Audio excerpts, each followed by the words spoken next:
Généralement, donc, cette formation a lieu en 3 parties.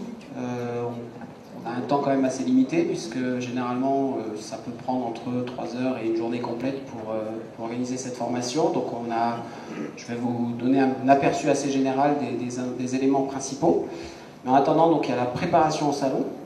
Il y a toute la partie médias et presse, c'est-à-dire donc les contacts avec la presse, prévenir à l'avance effectivement de l'événement, de notre présence sur l'événement. Et puis, bien entendu, il y a la présentation sur place. C'est important. La participation à un salon est un outil de business coûteux. Donc il faut effectivement savoir que bien prévoir le budget à l'avance. Il y a effectivement le stand en lui-même qui aura un coût. Il y a les dépenses. C'est un instrument qui est très efficace, mais à condition de bien s'y prendre. Aller sur un salon sans être prêt, sans avoir une façon de se présenter et sans être convaincu de son produit, ça ne sert pas à grand chose. C'est du temps perdu, c'est de l'argent perdu. Et ça, justement, c'est ce qu'on souhaite absolument éviter. Donc, le plus important, c'est d'être bien préparé et surtout de vous y prendre suffisamment tôt. Votre présence sur un salon doit être à l'image de ce que vous souhaitez vendre. Autrement, vous risquez de passer à côté, les gens vont passer devant vous et pas forcément s'arrêter, ou alors ils vont s'arrêter en pensant à autre chose. La préparation logistique, c'est une chose, mais également marketing. Il faut faire savoir que vous allez être sur ce salon. Il faut effectivement avoir une stratégie, préparer à l'avance, réfléchir aux outils de promotion. Et puis, également, le plus important, et ce qui est souvent oublié, c'est d'essayer d'avoir des rendez-vous à l'avance. Aussi bien avec des professionnels que des journalistes, que des institutions, etc. C'est déjà un énorme temps de gagner. Et ça, on a tendance à l'oublier parce que ça prend. Très important, c'est tout ce qui concerne l'évaluation, le suivi. Alors soyez très méthodique, ça c'est vraiment un point à ne pas oublier. Soyez certain d'avoir le bon interlocuteur en face de vous. Et assurez-vous, digne avant salon, donc comme je l'écris, mais que la première étape d'un long périple. Alors certains vont sans doute se poser la question, vous dites s'y prendre à l'avance, combien de temps à l'avance à peu près. Alors déjà, le plus tôt vous réservez un stand, le plus de chances vous aurez d'avoir une situation dans le salon qui sera plus intéressante, parce que ça aussi, ça a un intérêt. Si vous êtes dans un coin où il n'y a absolument pas de passage, votre visibilité sera plutôt mauvaise. Donc pensez aussi à ça. L'intérêt, c'est d'avoir un stand qui soit un lieu de passage, où vous êtes sûr d'avoir des gens qui vont passer par là, et ensuite que votre stand, effectivement, soit suffisamment attrayant pour pouvoir les arrêter. Donc tout 5 mois, 6 mois à l'avance, voire 1 an à l'avance, si vous y prenez bien. Si vous participez une première fois à un salon, si votre stand est bien placé, mettez déjà une option pour l'année suivante.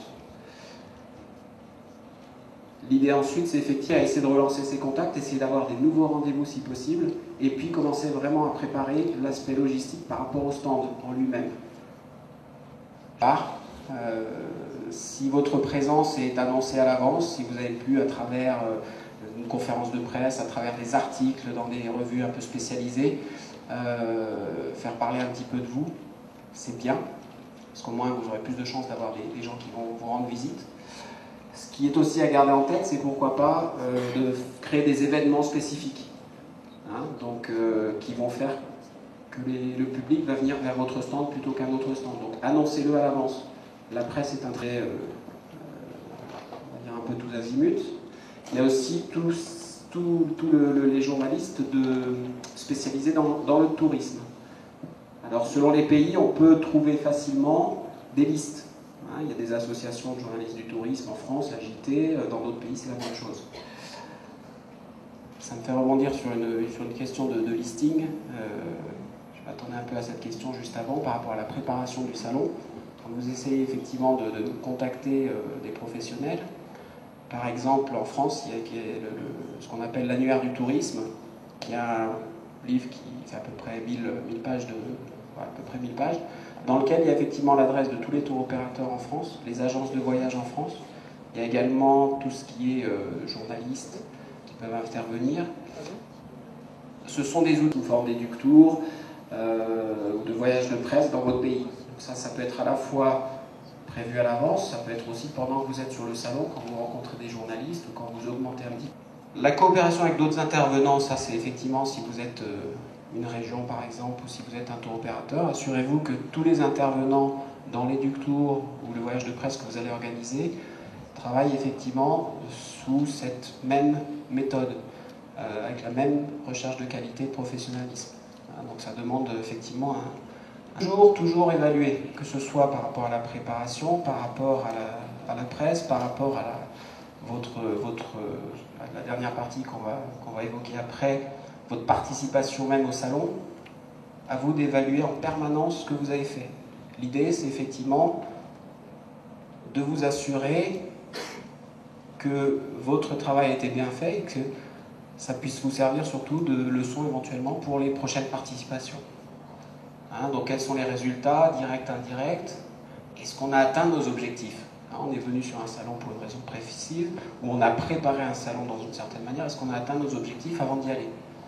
Bons médias, les bons journalistes, et puis surtout s'assurer qu'on reste en contact en permanence.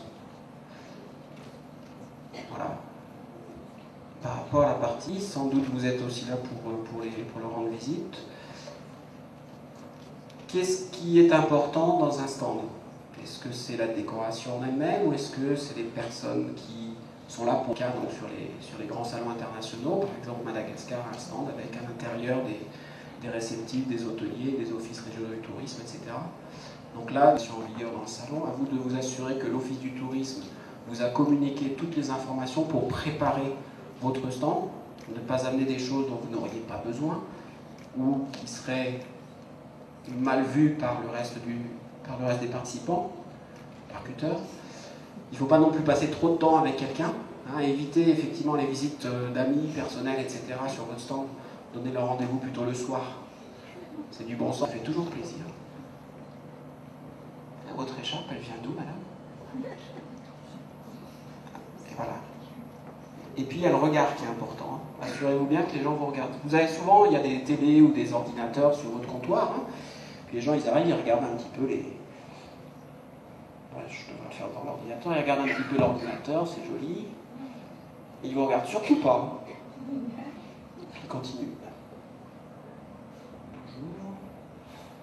Voilà. N'oubliez pas, vous avez 2 secondes pour capter le regard. Et après, vous avez ces 10 secondes pour faire envoyer quelque chose. Ou est-ce que c'est à lui d'abord de vous communiquer des informations à partir desquelles vous pourriez répondre?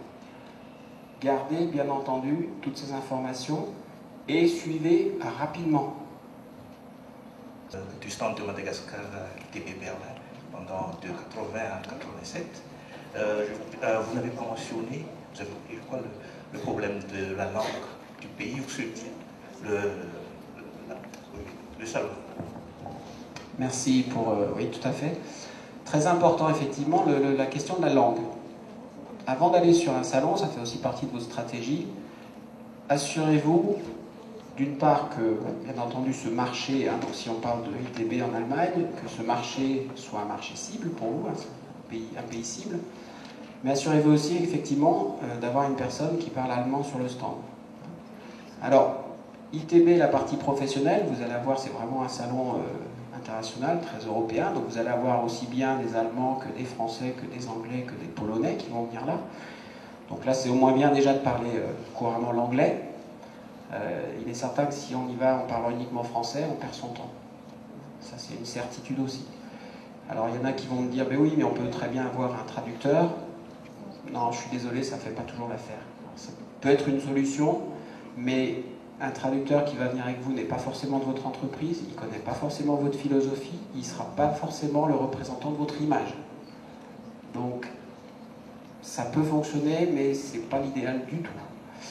Donc c'est toujours effectivement bien d'avoir une personne qui parle la langue locale. Alors il y a certains pays où c'est un peu plus facile si on maîtrise que l'anglais.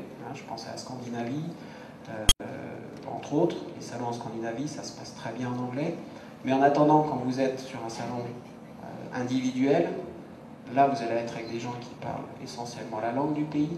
Si vous ne parlez pas la langue du pays, ça risque de vous bloquer.